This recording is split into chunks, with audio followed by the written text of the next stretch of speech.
আমাদের বললাম যে হাত ফোন না লাগে, হ্যাঁ, কৃষ্ণ হাত, হ্যাঁ, জি, আল্লাহ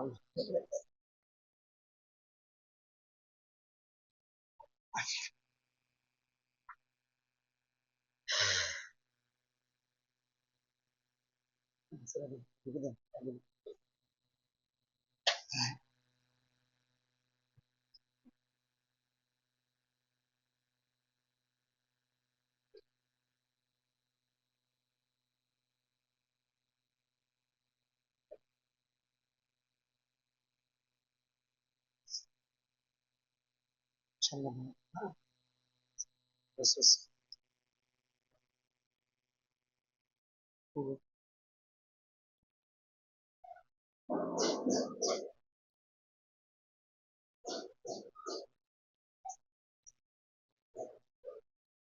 الصلاة والسلام عليك يا رسول الله. الصلاة والسلام عليك يا حبيب الله. الصلاة والسلام عليك يا شفيع الذنوب. الصلاة والسلام عليك يا رحمة للعالمين. الحمد لله. الحمد لله رب العالمين خالق السماوات والدين. فقد قال الله تعالى في كلامه المجيد والفرقان الحميد. أعوذ بالله من الشيطان الرجيم. بسم الله الرحمن الرحيم. وإذ يمكر بك الذين كفروا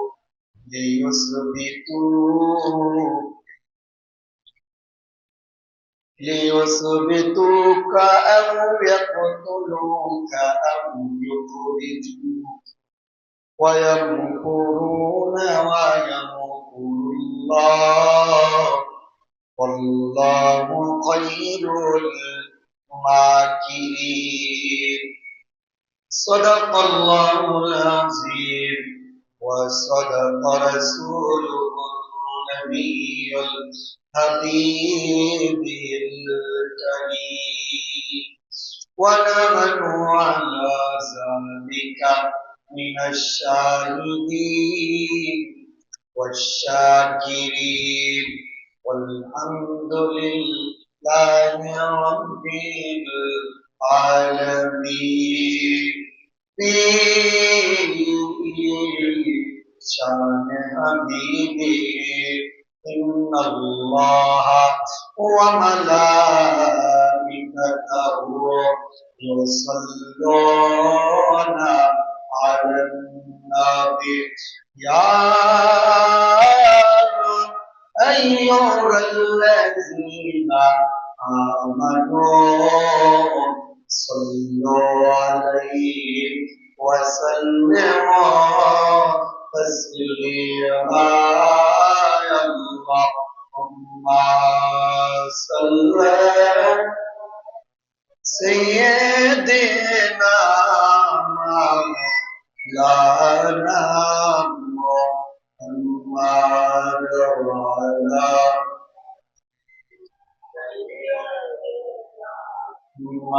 مولانا محمد. اللهم صل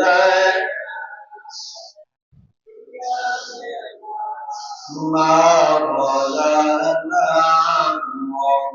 محمد وعلى آل سيدنا.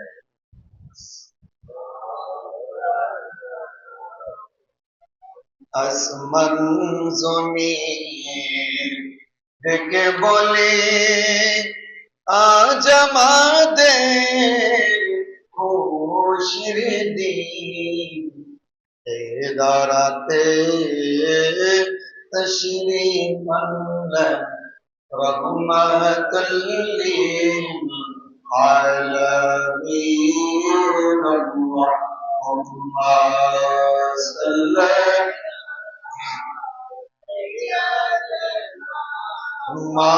مولانا محمد وعلى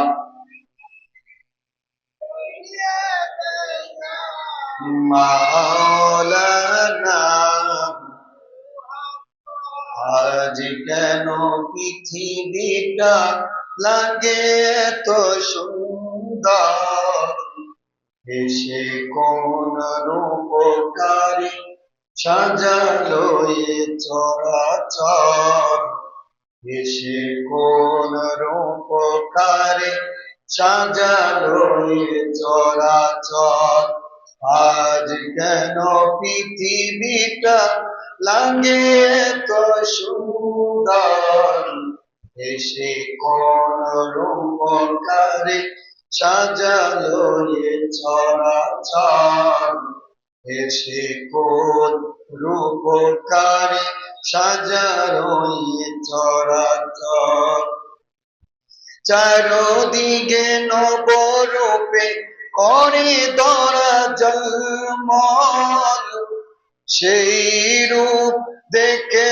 হয় আকিদাই সুষময় আকিদাই সুষময় কেটে গেল উচিত নিশীতের দ্বীপর এসে কোন রূপকারী সাজালো এ চরাচর এসে কোন রূপকারী সাজালো এ চরাচর আজ কেন পৃথিবীটা লাগে তো সুন্দর এসে কোন রূপকারী সাজালো এ চরাচর এসে কোন রূপকারী সাজালো এ চরাচর বনে বনে ফুটে ফুল করে পাখি কলরব সবখানে কেন এত আয়োজন উৎসব আয়োজন উৎসব গুণে মুখরিত গোটা মরু অন্তর গুণে মুখরিত গোটা মরু অন্তরে সে কোন রূপকারে সাজালো এ চরাচরে সে কোন রূপকারে সাজালো এ চরাচর আলহামদুলিল্লাহ ঐতিহ্যবাহী শান্তিনগর বাইতুল মামুর মসজিদে পবিত্র মাহে রবিউল আউয়াল মাসের প্রথম জুমার দিন আগত সম্মানীয় শ্রদ্ধেয় প্রাণপ্রিয় আমার মুরব্বী বাবারা কলিজার টুকরা যুবক ভাইয়েরা মায়েরা আওয়াজ শ্রবণরত আবেদা জহেরা দিনদারিনী ইমানদারিনী সম্মানিতা আমার মা ও বোনেরা সবাইকে আমার অন্তরে অন্তঃস্থল থেকে সালাম আসসালামু আলাইকুম ওয়া রাহমাতুল্লাহি ওয়া বারাকাতুহু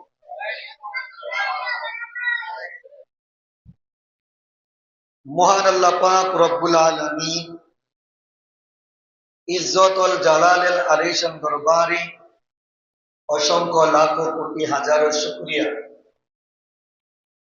যে আল্লাহ পাক রব্বুল আলামিন ইজ্জতুল জালাল আমাকে আপনাকে মায়া করে দয়া করে মহব্বত করে ভালোবেসে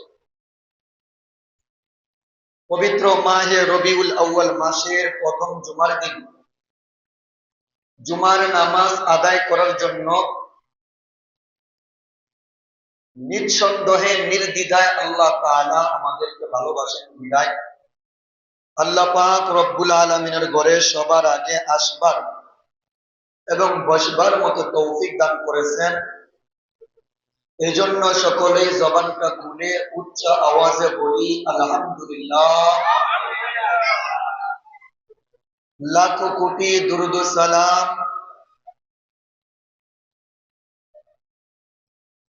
সৈয়দুল মুরসালিন ইমামুল মুরসালিন খাতামুন নবিয়্যিন আনিসুল গারিবিন নবিয়ুল হারামাইন শামসুদ দুহা বদরুদ দুজা আশরাফুল আম্বিয়া ইমামুল আম্বিয়া সৈয়দুল আম্বিয়া শাফিয়ে কাউসার তাজেদার নামদার হুজুর আকরাম নবী মুহাম্মদুর রাসূলুল্লাহ সাল্লাল্লাহু আলাইহি ওয়াসাল্লামের উপর দুরূদ ও সালাম পেশ করছি। আল্লাহুম্মা সাল্লি ওয়া সাল্লিম ওয়া বারিক আলাইহি। সম্মানিত হাজিরিন, দেখতে দেখতে আমাদের সামনে থেকে পবিত্র মাহে সফর বিদায় নিয়ে গেল। পবিত্র মাহে রবিউল আউয়ালের চাঁদ উঠে গেছে।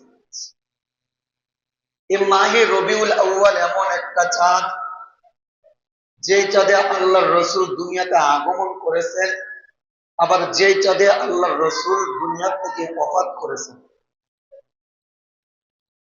আমার নবী, আপনার নবী, পেয়ারা মাহবুব রহমাতুল লিল আলামিনের দুনিয়াতে আগমন করাটা আমাদের জন্য কল্যাণ, দুনিয়ার থেকে বিদায় নেওয়াটাও আমাদের জন্য কল্যাণ। রাসূলুল্লাহ সাল্লাল্লাহু আলাইহি ওয়াসাল্লামের বলেন, হায়াতি খায়রুল লাকুম ওয়া মামাতি খায়রুল লাকুম ওয়া ওয়াফাতি খায়রুল লাকুম। আমার জীবনের শুরু থেকে ধরে জীবনের শেষ পর্যন্ত তোমাদের জন্য কল্যাণ। এমনকি আমি যখন দুনিয়া থেকে বিদায় নিয়েছি ওইটাও তোমাদের জন্য কল্যাণ। সম্মানিত হাজিরিন, আল্লাহ রাসূল সাল্লাল্লাহু আলাইহি ওয়াসাল্লাম যখন দুনিয়া থেকে বিদায় নিয়েছেন আমাদের জন্য আল্লাহর কাছে কিছু ওয়াদা করে গেছেন। এর ভিতরে একটা ওয়াদা ছিল, আমার উম্মতগণ গুনাহ করবে, আমার উম্মতগণ অপরাধ করবে, আল্লাহ তাদেরকে দুনিয়ার জমিনে অন্যান্য কওমদের মতো আপনি তাদেরকে বানর, বিভিন্ন পশুর মতো তাদেরকে বানিয়ে দিয়েন না, মানুষের সামনে তাদের গুনাহগুলা প্রকাশ কইরেন না। আল্লাহ পাক রব্বুল আলামিনের হাবিব রাসূলুল্লাহ সাল্লাল্লাহু আলাইহি ওয়াসাল্লাম যখন দুনিয়া থেকে ওফাত করেন, এটা উম্মতের জন্য সবচেয়ে বড় কল্যাণ ছিল। কারণ আমরা এখন যে জমানায় বাস করতেছি, আমাদের পদে পদে, সেকেন্ডে সেকেন্ডে, মিনিটে মিনিটে আমরা গুনাহ করতেছি। আজকে যদি আমাদের কপালে লেখা হইতো যে কালকে রাত্রে সে এই কাজটা করছে, অথবা তার চেহারাটা বানর হয়ে যাইত, অথবা তাকে শুকর করে দেওয়া হইতো, অথবা তার কপালে লেখা হইতো সে জিনাখোর, তাহলে সে মানুষের কাছে লাঞ্ছিত আর বঞ্চিত হইত। আমার নবী, আপনার নবী ওফাতকালে আল্লাহর থেকে ওয়াদা নিয়েছেন দুনিয়ার জমিনে তাদের আযাব গুলা প্রকাশ করবে না। এজন্য রাসূলুল্লাহর আগমন আমাদের জন্য কল্যাণ, রাসূলের ওফাত আমাদের জন্য কল্যাণ। রাসূলুল্লাহর আগমন আমাদের জন্য কিরকম কল্যাণ? আল্লাহর নবী রাহমাতুল লিল আলামিন যখন দুনিয়ার জমিনে আগমন করেন নাই, আমি আপনি যেমন এখন যেই কোনো জায়গায় সেজদা দিতে পারি, আপনি যানবাহনে নৌকায় রয়েছেন, মুয়াজ্জিন আজান দিয়ে দিছে, আপনি নৌকায় দাঁড়িয়ে নামাজ পড়তে পারেন। আপনি গাড়িতে রয়েছেন, মুয়াজ্জিন আজান দিয়ে দিয়েছে, আপনি গাড়িতে বসে বসে নামাজ আদায় করতে পারেন। আপনি খেতে কামারে রয়েছেন, মুয়াজ্জিন আজান দেওয়ার সাথে সাথে আপনি খেতে কামারে গামছা পবিত্র হয়ে ওইখানে নামাজ আদায় করতে পারেন। কিন্তু রাসূলুল্লাহ সাল্লাল্লাহু আলাইহি ওয়াসাল্লামের আগমনের আগে এই পৃথিবীর জমিনটা, পুরাটা পৃথিবীর জমিনকে আল্লাহ পবিত্র করে দেন নাই। আপনি ইচ্ছা করলে যে কোনো জায়গায় নামাজ আদায় করতে পারতেন না। যদি আপনার মসজিদ হয় শান্তিনগর, অথবা আপনার মসজিদ যদি হয় সোনাকান্দা, আপনার বাড়ি যদি শান্তিনগর হয়, মুয়াজ্জিন যখন আজান দিত, আপনাকে শান্তিনগর থেকে যাইয়া সোনাকান্দা মসজিদে গিয়ে নামাজ আদায় করতে হইত। আপনার বাড়ি শান্তিনগর, আপনার মসজিদ সোনাকান্দা, আপনি ইচ্ছা করলে শান্তিনগর বসে নামাজ আদায় করতে পারতেন না, আপনাকে যাইয়া কি করতে হইতো? সোনাকান্দা নামাজ আদায় করতে হইতো। আল্লাহ পাক রব্বুল আলামিন বলেন, হাবিব ইয়া রাসূলুল্লাহ, ইয়া হাবিবাল্লাহ, অন্যান্য কওমদের উম্মতদের জন্য আমি পুরা পৃথিবীর জগৎটাকে পবিত্র বানাইয়া দেই নাই, রহমাতুল লিল আলামিন। ও মায়ার নবী, আপনি যখন দুনিয়ার জমিনে আগমন করছেন, আমি আল্লাহ আপনাকে পুরা পৃথিবীর মানুষের জন্য নবী বানাইয়া পাঠাইছি, গাছের জন্য নবী বানাইয়া পাঠাইছি, পাখির জন্য নবী বানাইয়া পাঠাইছি, পশু পাখির জন্য আপনাকে নবী বানাইয়া পাঠাইছি, সাগরের ভিতরে যে মাছগুলো আছে তার জন্য আপনাকে নবী বানাইয়া পাঠাইছি। আল্লাহ ডাকদা বলেন, হাবিব, ও হাবিব, আপনি আগমন করার কারণে আমি আল্লাহ তাআলা পুরা পৃথিবীর জগৎটাকে পবিত্র বানাইয়া দিলাম। কিরকম পবিত্র বানাইয়া দিলেন?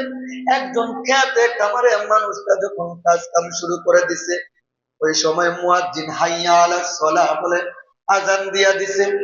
আজান দেওয়ার সাথে সাথে আমার আল্লাহ বলেন, এখন খেত থেকে যদি সময় না থাকে, মসজিদে যাইতে হবে না, আজান দিয়া দিছে, খেতের আইনের সামনে তুমি গামছাটা পেঁচাইয়া আমি আল্লাহ ওই খেতের জমিনটাকেও পবিত্র বানাইয়া দিলাম।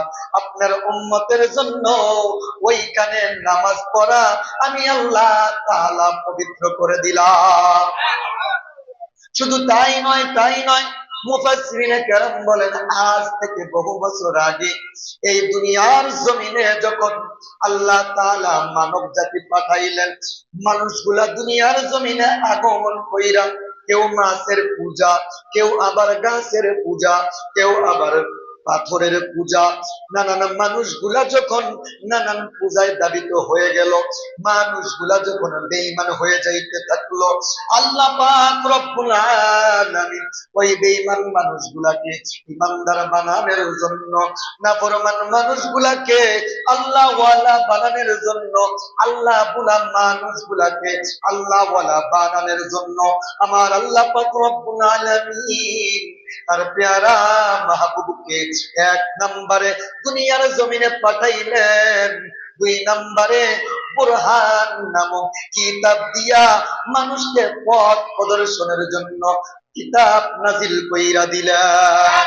আরো জবান খুলে বলি সুবহানাল্লাহ।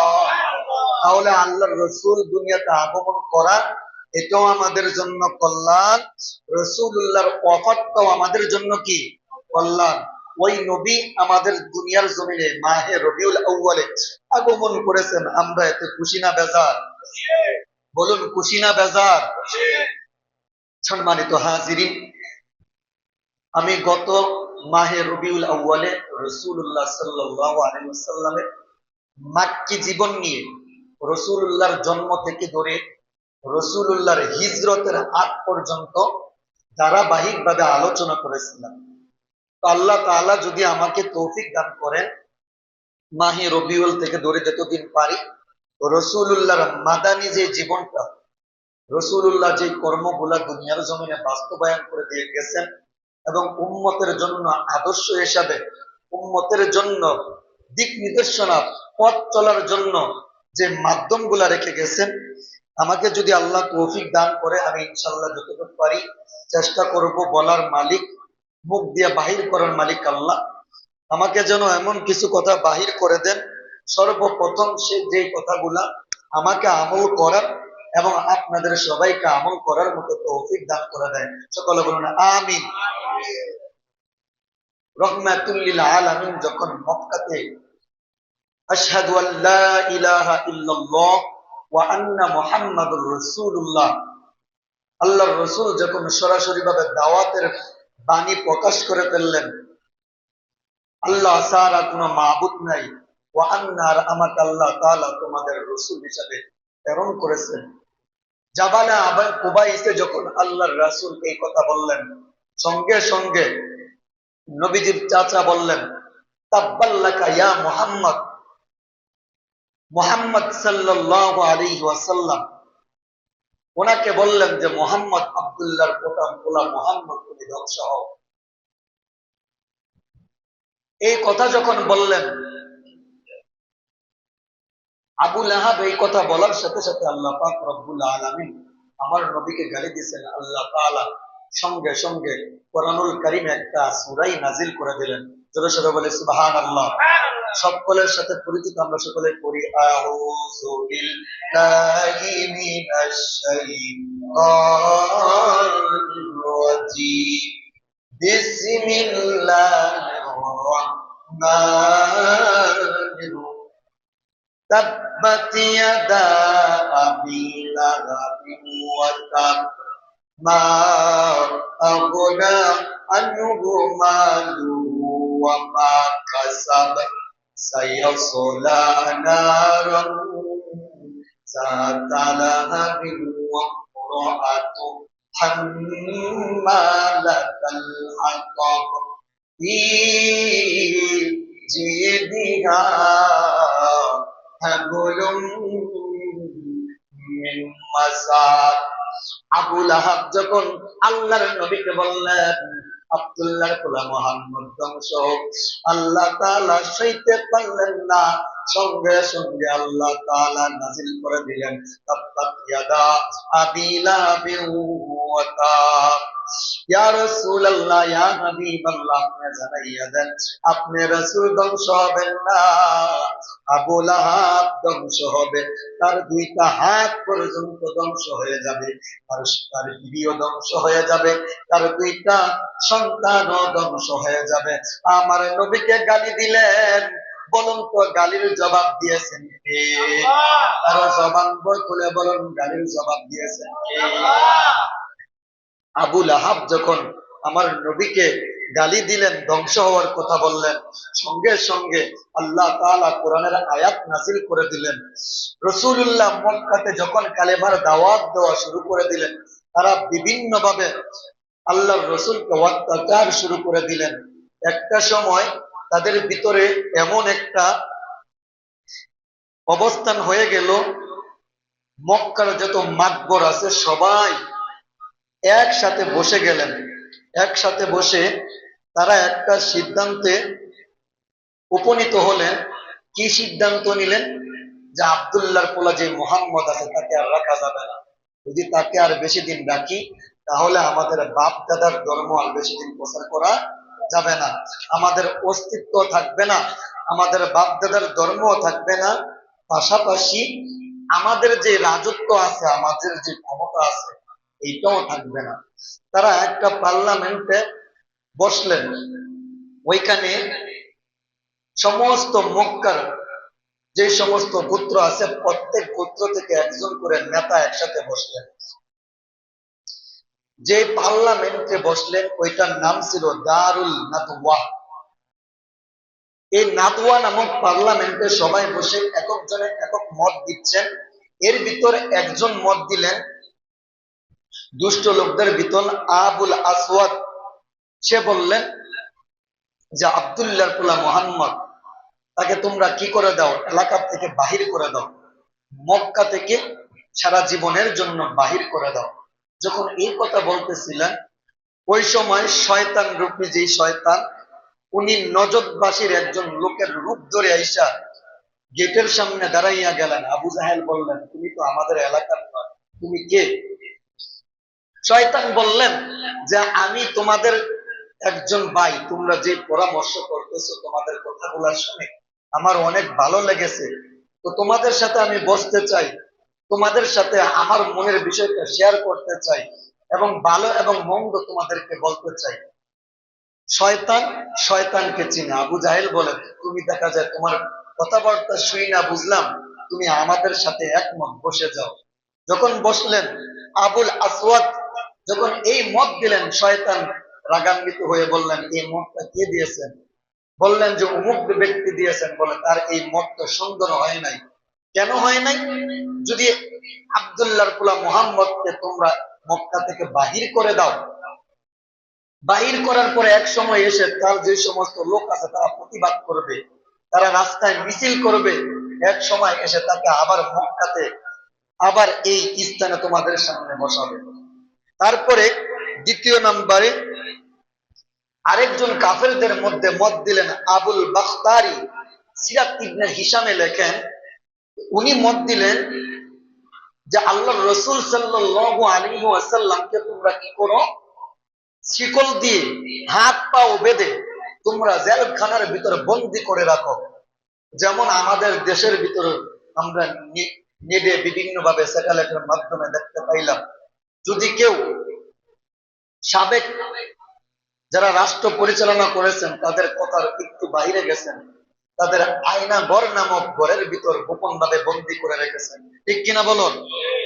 তো আল্লাহর রাসূলের জন্য তারা এই সিদ্ধান্ত করলেন যে হাতে পায়ে শিকল দিয়ে এমন এক জায়গায় রাখবেন, যতদিন পর্যন্ত উনি বেঁচে থাকবেন, যাবজ্জীবন কারাদণ্ড থাকবেন, ওনাকে আমরা অত্যাচার করব, খানা পিনায় কষ্ট দিব, ঘুমাইতে কষ্ট দিব, একটা সময় আসে উনি দুনিয়া থেকে বিদায় হয়ে যাবেন।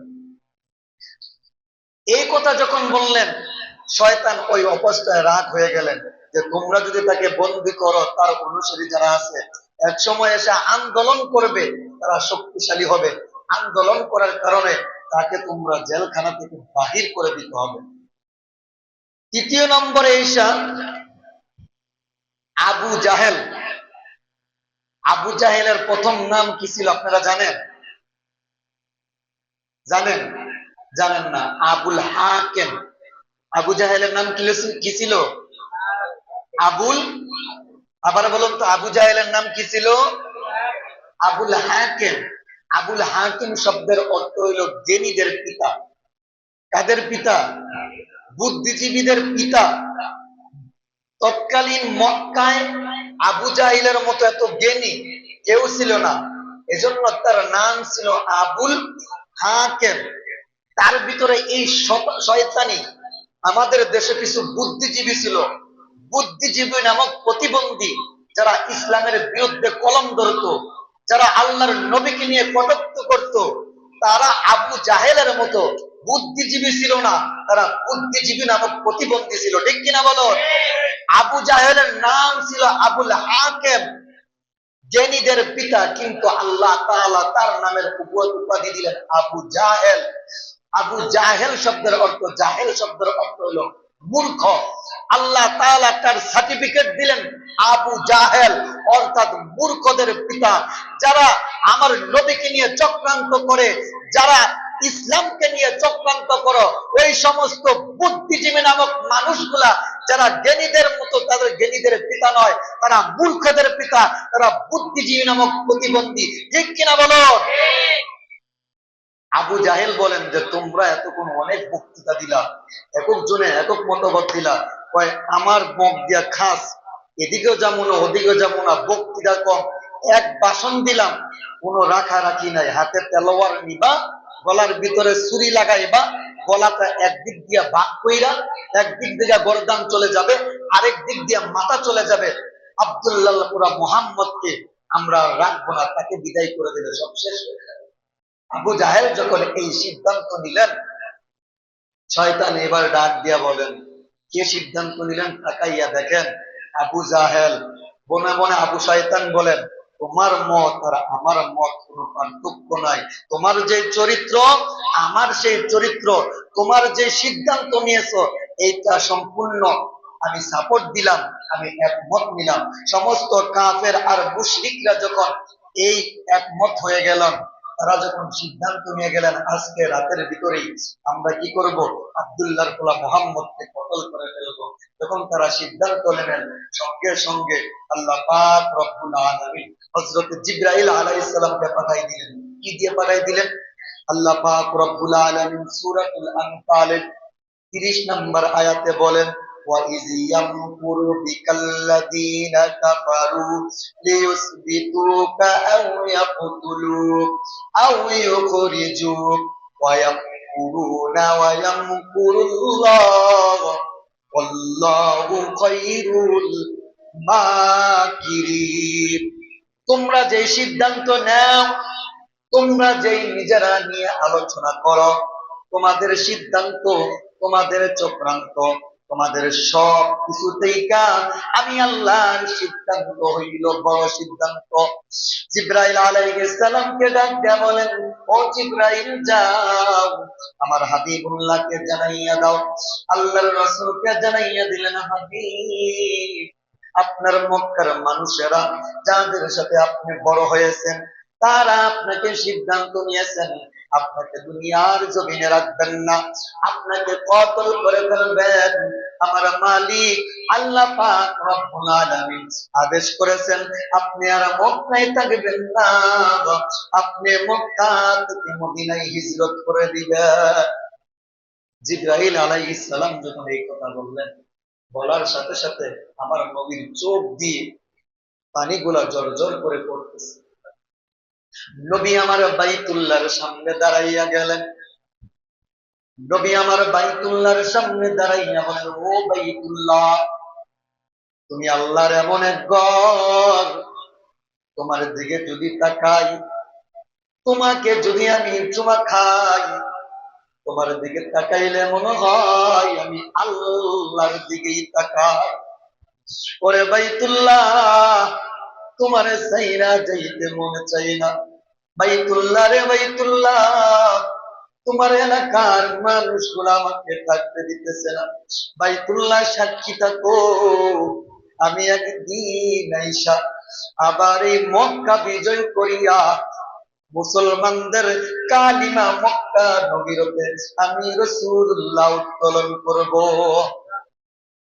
বাইতুল্লাহ থেকে বিদায় নিয়া আল্লাহর রাসূল সাল্লাল্লাহু আলাইহি ওয়াসাল্লাম আবু বকরের কাছে চলে গেলেন। যাইয়া বললেন, আবু বকর তুমি প্রস্তুত থাকো, তোমার সাথে অমুক একদিন আমি তোমাকে নিয়ে আমি মক্কা থেকে মদিনায় হিজরত করব। রাসূলুল্লাহ যখন এই কথা বললেন, সিরাত ইবনে হিশাম লেখেন, আবু বকর আপনারা ঘটনা জানেন, হযরতে আবু বকর সিদ্দিক ওই দিন থেকে আর বিন্দু পরিমাণ মাত্র একটা সেকেন্ডের জন্য উনি বিছানায় ওনার শরীরটা মাথাটা লাগান নাই। হযরতে আলী রাদিয়াল্লাহু তাআলা ডাক দিলেন, ডাক দিয়া বললেন, আলী আল্লাহ তাআলা আদেশ করেছেন আমাকে মক্কা থেকে মদিনায় হিজরত করার জন্য। ওই সময় সর্বপ্রথম আল্লাহর রাসূল যে সমস্ত সাহাবী আছে, সাহাবীদের ভিতর 80% সাহাবী মক্কা থেকে মদিনায় হিজরত করে ফেললেন। যখন হিজরত করলেন কাফেরদের শক্তি বেড়ে গেল।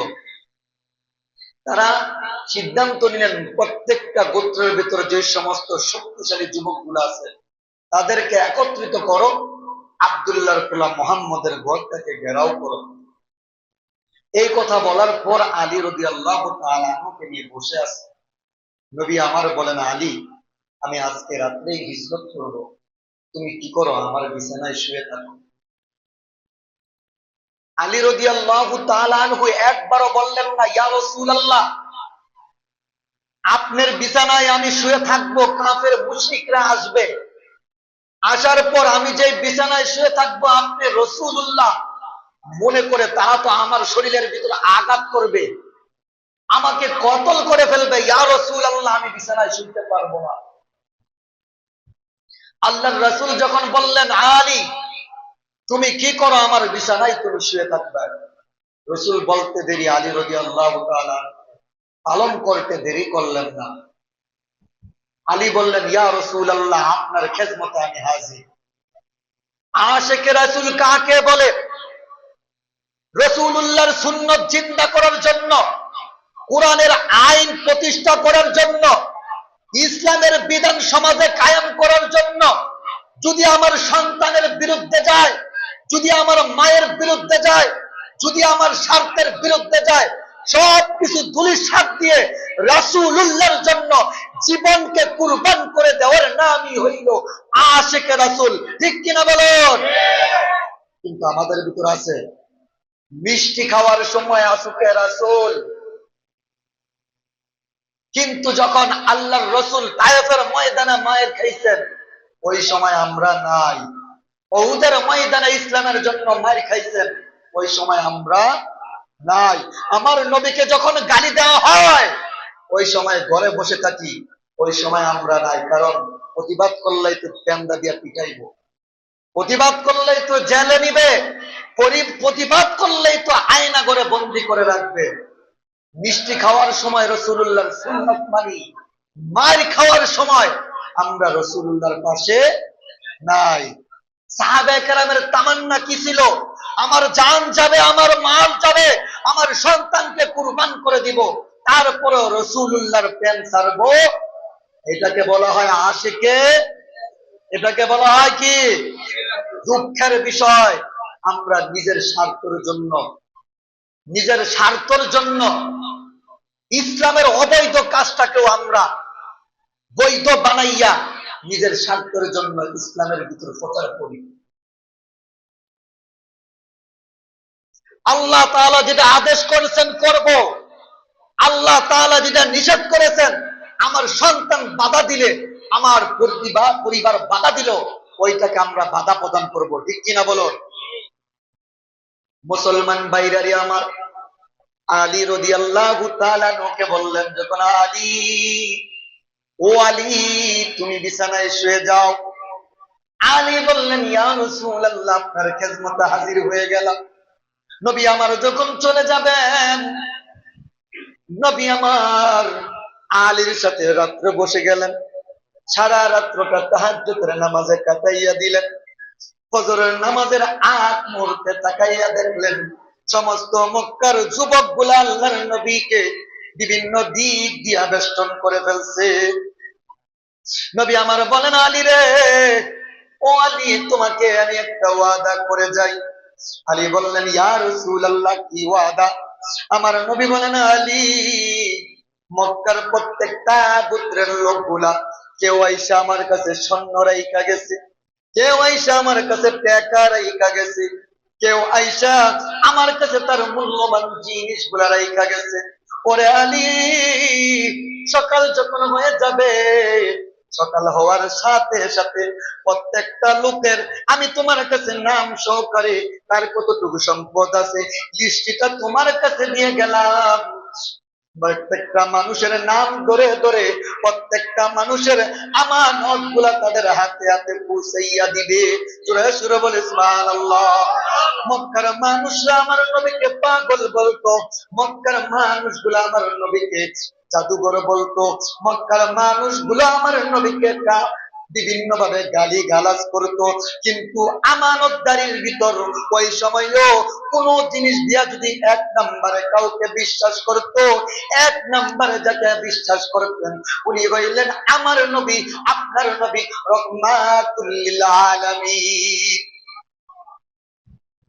আলী ওই সময় মুস্কি হেসে দিলেন। আমার নবী যেহেতু বললেন সকালবেলা দুইরা দুইরা মানুষের আমানত গুলা মানুষের হাতে বুঝাই দেওয়ার জন্য, তাহলে বুঝলাম রাত্রে আমার মৃত্যু হবে না, রাত্রে আমার মৃত্যু হবে না। কাফেররা যদি আঘাতও করে আমার শরীরে আঘাত লাগবে না, কারণ রাসূলুল্লাহ বলে গেছেন সকালবেলা প্রত্যেকটা মানুষের আমানত তাদের হাতে হাতে বুঝাই দেওয়ার জন্য। সুবহানাল্লাহ বলবেন না? মুসলমান ভাইরারে আমার, ভোর যখন হয়ে যায় নবী আমার তাকাইয়া দেখেন আল্লাহর নবী রাহমাতুল লিল আলামিনের ঘরে প্রত্যেকটা পাশে পাশে কাফের মুশরিকগণ প্রত্যেকটা যুবক দাঁড়াইয়া গেছে। নবী আমার বলেন, এই কাফের মুশরিক লোকদের সামনে থেকে আমি কিভাবে বাইরে হয়ে যাব?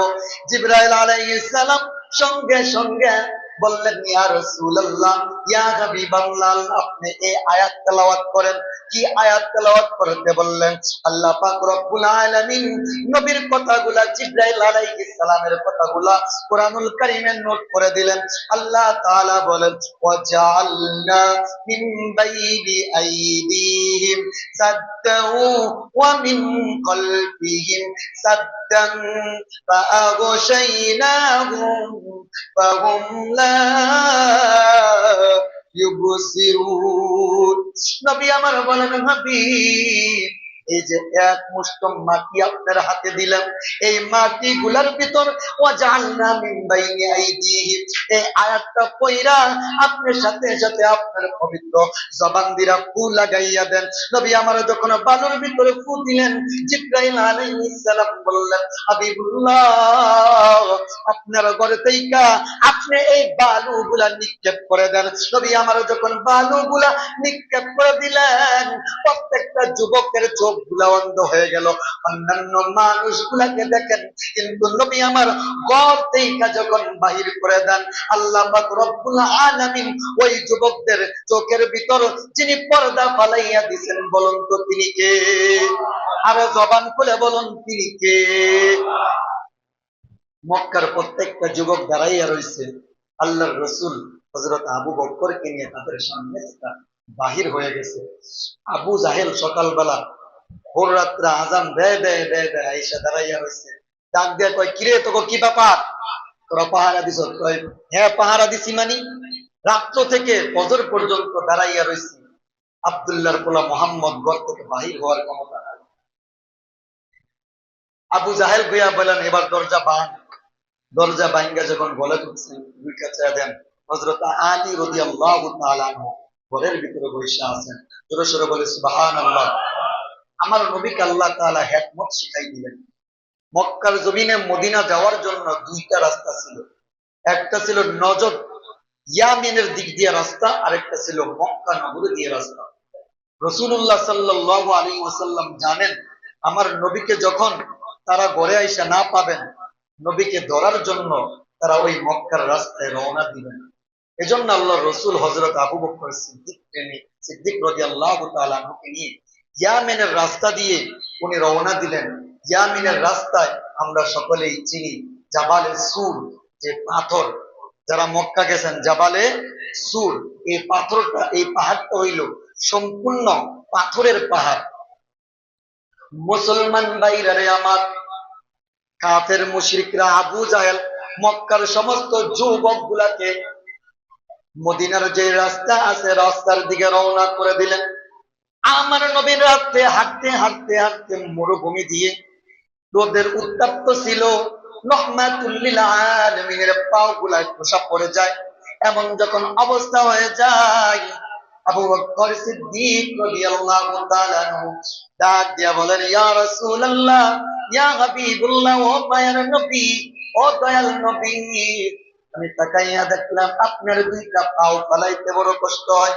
রহমাতুল লিল আলামিন, মায়ের নবী গো, আপনি যদি অনুমতি দেন তাহলে আপনাকে কোলে করিয়া করিয়া আমি আবু বকর সিদ্দিক রওনা দিতে চাই। আবু বকর যখন এই কথা বললেন, আল্লাহর নবী বলেন, আবু বকর, তুমি তো হাঁটতে পারো না, তোমারও তো কষ্ট হইতেছে। আবু বকর সিদ্দিক কোনো বায়নাই শুনলেন না। আবু বকর সিদ্দিকের মাথায় একটা পাগড়ি ছিল, এই মাথার পাগড়িটা কোমরে বাঁধতেন, বাইরা পিছনের দিকে পাগড়ির একটা মাথা ফালাই দিলেন, আরেক দিক দিয়ে আল্লাহর রাসূলকে মাথায় বুকের ভিতরে নিলেন। মুসলমান ভাইরারে আমার, জাবালে সুর, যে পাহাড়ে এখনো যারা যান তারা দেখতে পাইবেন, নবী আমার পুরাটা পাহাড়ের ভিতর পাথর দ্বারা ভরপুর ছিল। নবী আমার পায়ের পাতাটা ওই পাহাড়ের ভিতরে ফালান নাই। আবু বকর সিদ্দিক আল্লাহর রাসূল সাল্লাল্লাহু আলাইহি ওয়াসাল্লাম মাথার ভিতরে যে বিদ্যাঙ্গুলিটা আছে, এই বিদ্যাঙ্গুলি দিয়া বর করিয়া করিয়া আল্লাহর রাসূল সাল্লাল্লাহু আলাইহি ওয়াসাল্লাম জাবালের সুর পাহাড়ে উঠেছেন। আবু বকর সিদ্দিক ডাক ডাক, নবী গো, ও মায়ের নবী, আমার জান থাকা পর্যন্ত আপনাকে আমি রাসূল কষ্ট হইতে দিব না। এই কথা বলিয়া আমার নবীকে কোলে দিলেন। কোলে নিয়ে আবু বকর সিদ্দিক দুইটা পাও দিয়া ডিঙ্গাইয়া ডিঙ্গাইয়া মরুভূমি দিয়া হাঁটতেছেন। আবু বকর সিদ্দিক যখন পাগড়িটা ফালাইয়া দিলেন, দুইটা বিদ্যাঙ্গুলি যখন মরুভূমির পায়ের ভিতরে যখন আপনার চিত্র হয়ে থাকলো, আর পাগড়ি দিয়া ওই চিহ্ন গুলা মুছিয়া যাইল, আবু বকর সিদ্দিক ডাক দিয়ে কই, দুনিয়ার মানুষ রে, ও দুনিয়ার মানুষ, তোমরা জেনে রাখো, তোমরা এক জমানায় আসবা, আমার রাসূলকে তোমরা পাইবা না। আমি আবু বকরের সিদ্দিকের আদর্শ যদি তোমরা ধরতে পারো, আমি আবু বকর সিদ্দিকের মতো জান্নাতের সার্টিফিকেট নিয়া তোমরা দুনিয়া থেকে বিদায় হইয়া যাইবা। আরো জবান খুলে বলবেন না সুবহানাল্লাহ। সম্মানিত হাজরিন, সময় হয়ে গেছে, ইনশাআল্লাহ আমরা ধারাবাহিক ভাবে নবীর হিজরত থেকে মদিনা শরীফে যে সমস্ত জিনিসগুলা বাস্তবায়ন করেছেন, অনেকগুলা যুদ্ধ হয়েছে, কি কারণ হয়েছে, আমরা ধারাবাহিক ভাবে আলোচনা করব। আল্লাহ তাআলা আমাদের জন্য শোনার জন্য তৌফিক দান করেন এবং এই অনুযায়ী আমল করার তৌফিক দান করেন। সকলে বলেন আমিন। ওয়া আখিরু দাওয়ানা আলহামদুলিল্লাহি রাব্বিল আলামিন। যারা 4 রাকাত কিবলা ও জুমার সুন্নাত আদায় করেন না, সকলে আদায় করেন।